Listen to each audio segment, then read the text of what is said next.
So my name is Father Brenton Cordeiro. I'm from a small town called Saligaon in Goa on the west coast of India. The name of my parish is Mãe de Deus, Mother of God Parish in Saligaon. So I first felt a call to the priesthood on my 16th birthday. But as you can imagine, I was 16, right? So as a teenager, I was only interested in chasing girls at the time. And I didn't really know much about my faith, didn't really know if I believed in God or what the church taught and so on. So I didn't know what to make of that call. But there was something about it. It was a very intimate experience, very simple yet profound experience. So despite my own doubts and questions about the church, about God and so on, that experience was vivid enough that I remember it clearly to this day. And as I began to fall in love with my faith, discover my faith and all of that, that was something that call was something I kept close to me in my heart. And it took me about 10 years to finally have the courage to start discerning seriously my call to the priesthood, which I did. And that discernment led me to discover the Companions of the Cross, based all the way in Canada, which was halfway across the world from me, and discovering the Companions, asking to join them, and then here I am. What I should also mention is that, in particular, there's a specific word that God gave me when I began to more seriously discern my call to the priesthood. And he put in my heart in prayer one morning that he wanted me to work towards rebaptizing the baptized. So at that time, I had no idea what that meant, because all I could think of was, you can't really baptize someone who's already baptized, right? So now I see that God was actually drawing me to the new evangelization. At that time, I had not heard of this term, the new evangelization. But after joining the Companions of the Cross and then later studying at Sacred Heart Major Seminary, I see how God, even back then, was inviting me to serve him in this mission of the new evangelization. And so that's my vocation story. It started off when I was 16, and it's brought me here many years later to North America, to the priesthood, and to this mission field for the new evangelization. It's hard to pick a specific memory from my time at Sacred Heart, but what I will say is that one of the main takeaways for me studying at Sacred Heart Seminary was the fact that I studied during the time when the whole Unleash the Gospel movement was being conceptualized and then was ultimately launched.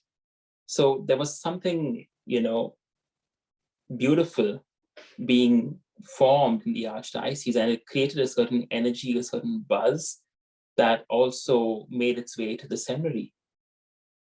So here I was, a seminarian being formed for the priesthood, and through the faculty, through the all those who serve at the seminary at different levels, and among the seminarians themselves, there was a recognition that there was something new happening in the church, and that newness, that truly beautiful thing, was a source of great inspiration for me, a source of great hope for me.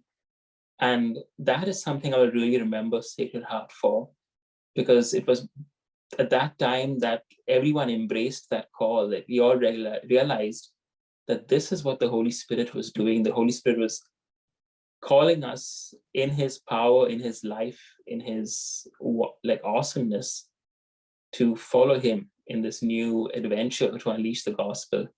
And to watch how all of that unfolded during my time of formation is something I will always treasure, because it inspired me personally in my own walk of faith, seeking holiness, but also as a man pursuing the priesthood. Inspired me that this is the church. This is the church of Jesus Christ,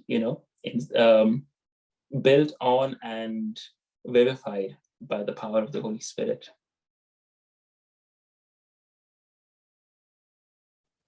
Apart from all the academics and all of that, obviously, I think towards the final weeks before ordination, I think my preparation shifted to a lot of reflection and a lot of prayer.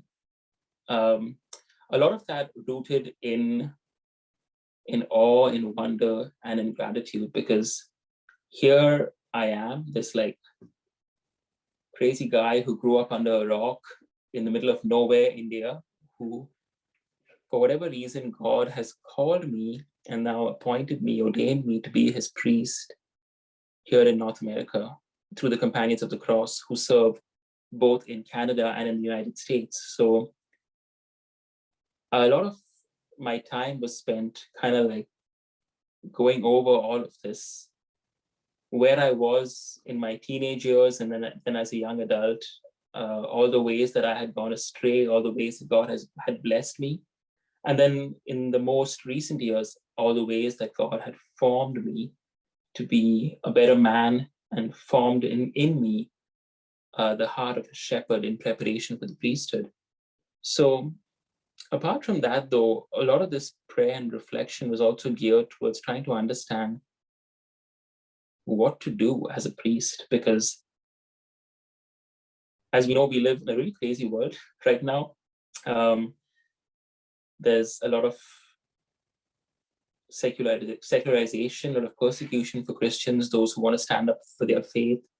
There's a lot of craziness in the church, and a lot of uncertainty about different things going on at different levels in the church right now, about the teachings of the church and so on. And then we have this pandemic that all of us are still in some ways trying to understand and still battling. And somehow I have to now be a priest here, or somehow I have to be a leader for the people of God. So part of my preparation for ordination was me realizing more and more something I've always known, but something that I have had to come to grips with, that I don't have the answers, I don't have the solutions. All I have is my ability to say yes. So a lot of the preparation for ordination involved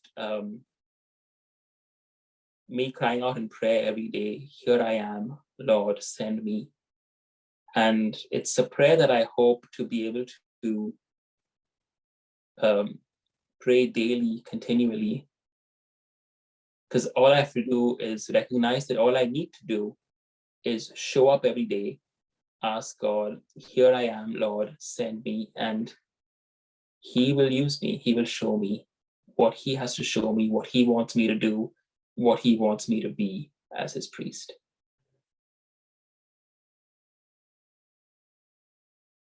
That's an easy answer.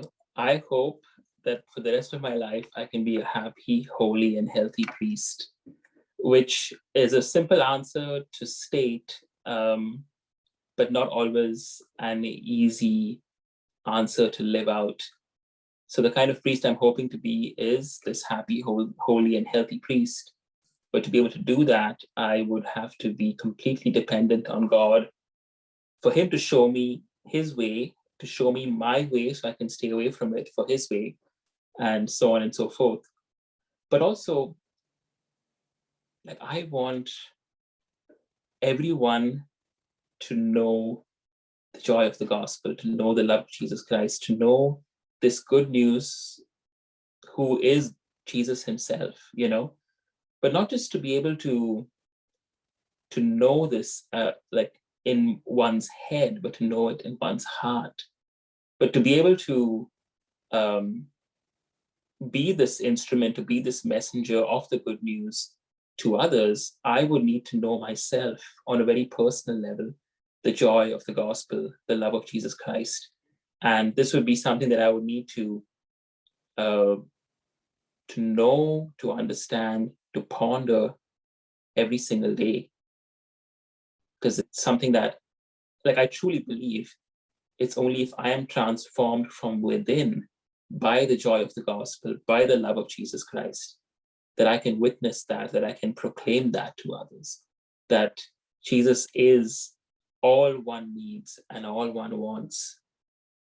And that ultimately, I think, is what will help me to be this happy, holy, and healthy priest that I so desire being, you know, someone who is transformed by Jesus in this world, and someone who can live in that hope one day to walk in his ways and claim my place that Father has prepared for me in heaven.